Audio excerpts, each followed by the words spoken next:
Little Nightmares is an atmospheric 2D platformer and puzzle game where you control a little girl named Six trapped inside the Maw, a dark vessel where childhood fears come to life. When you look at this game, you should immediately notice some similarities with games like Limbo or Inside. There's a minimal story and no words are spoken throughout the entire game. The vast majority of the game is physics puzzles or scenes where you run from your life from whatever abomination is trying to kill you.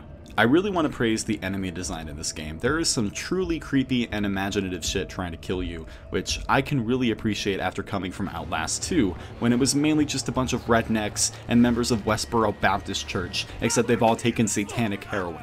Now, in this game, you got this motherfucker chasing after you. This guy is wearing a tiny hat, which is an instant giveaway that they are pure evil.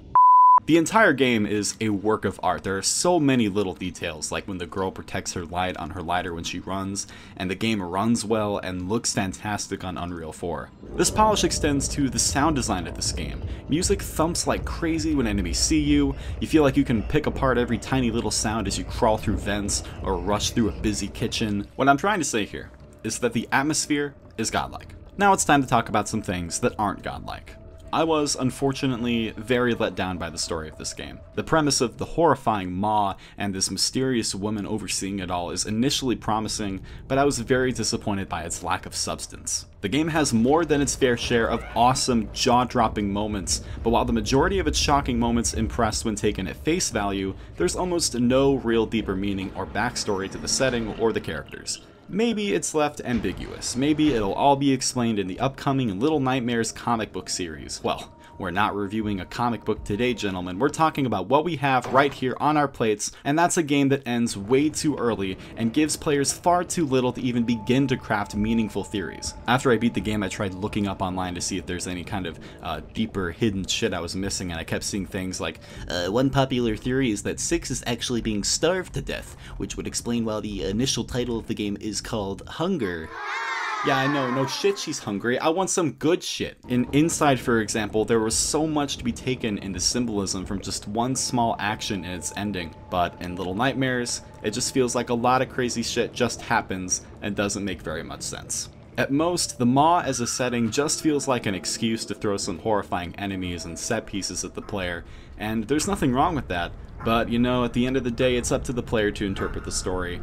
But good luck with that. I suspect you'll have to pull off some national treasure shit to get anything of real substance. The gameplay definitely has a lot going for it. The game starts slow, but the second and third levels are brilliantly well done. A lot of people say the puzzles are too simple, or the game is just pure frustration. I never had those complaints. I was consistently impressed with this game. From level 4 and on, things start getting intense. You're running through some crazy shit. You take on one of the coolest bosses in a horror game, and just as your dick is about to bust out of your pants, bang, the game is over.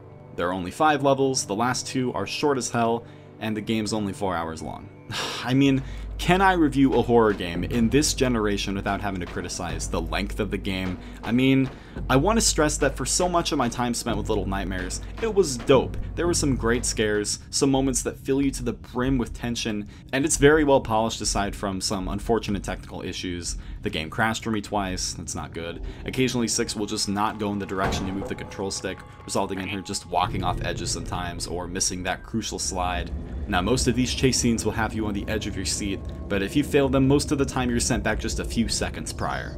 Most of the actual gameplay are the stealth sections, which are mostly not very challenging, with a few exceptions. There is no incentive to replay this title unless you want achievements or you want a speedrun. There are actually a ton of collectibles to find, and I initially thought it was going to be like Inside, where finding them all earned you some kind of alternate ending, but it's just concept art.